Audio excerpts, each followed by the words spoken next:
Spring balance के related एक important problem है। ये जो प्रॉब्लम है न्यूमेरिकल प्रॉब्लम नहीं है, बट ये वाली जो प्रॉब्लम है एक लॉजिकल प्रॉब्लम है। अगर हम इस स्प्रिंग बैलेंस की प्रॉब्लम को देखें तो हमें ऐसे लगता है कि ये एक न्यूमेरिकल प्रॉब्लम है, लेकिन एक न्यूमेरिकल वे से इस प्रॉब्लम को हम सॉल्व नहीं कर सकते। सबसे पहले हम देखते हैं कि इसमें है क्या है। हमारे पास एक टेबल है, टेबल के दोनों साइड पे पुलीज लगी हैं और यहाँ पे सेंटर पे हमने एक स्प्रिंग बैलेंस रखा है। तो 10 केजी का वेट हमारा यहाँ पे है और 10 केजी का वेट हमारा यहां पे। इस क्वेश्चन में हमें निकालना क्या है? निकालना हमें यह है कि इस स्प्रिंग बैलेंस के ऊपर रीडिंग क्या आएगी अगर इस तरफ भी 10 केजी है और इस तरफ भी 10 केजी है।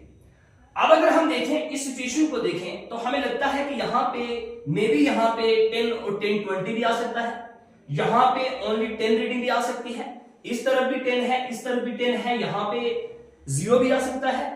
अब यह है कि इसका आंसर क्या आएगा, इस चीज को हमें समझने की कोशिश करनी है।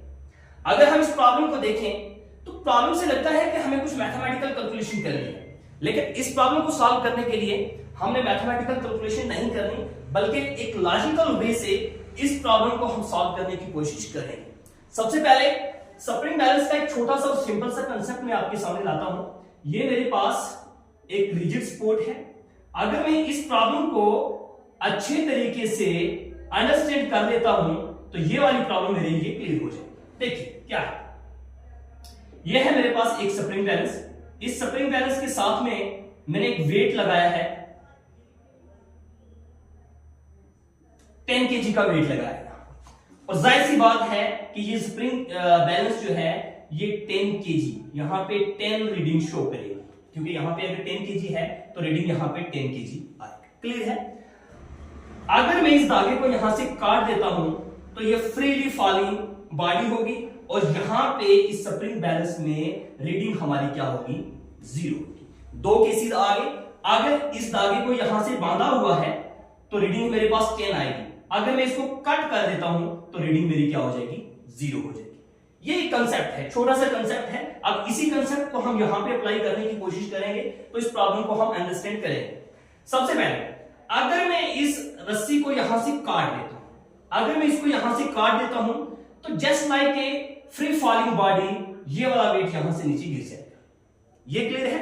और यहां पे रीडिंग हमारी क्या आएगी? 0। जब ये यहां से फ्री फॉलिंग नीचे गिरेगा तो रीडिंग स्प्रिंग बैलेंस के ऊपर क्या होगी? 0। अब दूसरे केस में अगर हम यहां पे एक रिजिड सपोर्ट के साथ इस धागे को यहां से बांध देते हैं तो जाहिर सी बात है अगर ये वाली रिजिड सपोर्ट बन जाती है तो इस स्प्रिंग बैलेंस के ऊपर जो रीडिंग आएगी इस 10 केजी की वजह से रीडिंग मेरे पास क्या होगी? 10 होगी। लेकिन अब इस प्रॉब्लम में अगर मैं देखूं ना तो इस धागे को मैंने यहां से काटा हुआ और ना यहां पे कोई रिजिड सपोर्ट है, बल्कि ये धागा यहां से कंटिन्यूअसली चल रहा है। प्रॉब्लम यह है कि इस धागे को के साथ मैंने 10 केजी का यहां पे वेट लगाया।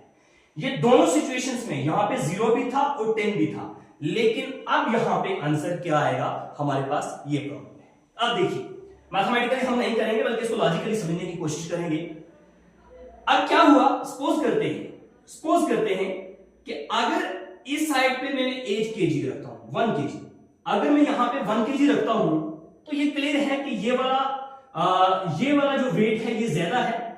हम कहेंगे कि सारे का सारा इस तरफ जाएगा, लेकिन इसकी वजह से ये वाली जो बॉडी है कितना रिएक्शन क्रिएट करेगी, इसकी वजह से ये कितना रिएक्शन क्रिएट करेगी। जब यहां से मैंने कट कर दिया था, मतलब यहां से 0 था तो रीडिंग यहां पे कितनी आ रही थी? 0 आ रही थी। जब मैंने इसको कट किया था तो रीडिंग यहां पे 0 आई थी। अब मैंने इसको जोड़ा है, यहां पे क्या है? 1 केजी है।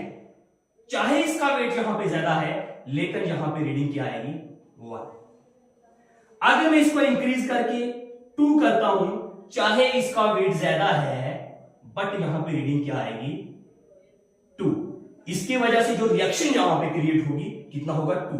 इसी तरीके से अगर मैं इंक्रीज करते करते 9 पे पहुंचूंगा तो यहां पे भी रीडिंग मेरी क्या आएगी? 9। और इसी तरीके से 9 को छोड़ो, अगर मैं यहां पे 10 करता हूं तो स्प्रिंग बैलेंस की रीडिंग यहां पे मेरे पास भी 10 आएगी।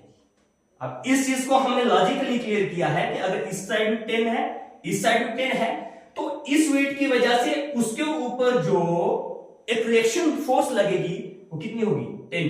अब देखिए यहां पे भी रीडिंग यहां पे क्या आएगा 10। तो इसलिए हम कह सकते हैं कि इसके लिए ना तो 10 और 10 20 आंसर भी नहीं है, 0 आंसर भी नहीं है, कुछ और आंसर भी नहीं है, बल्कि इसका आंसर क्या आएगा 10। उम्मीद करता हूं कि आपको ये लॉजिकल जो प्रॉब्लम है स्प्रिंग बैलेंस के रिलेटेड समझ आई।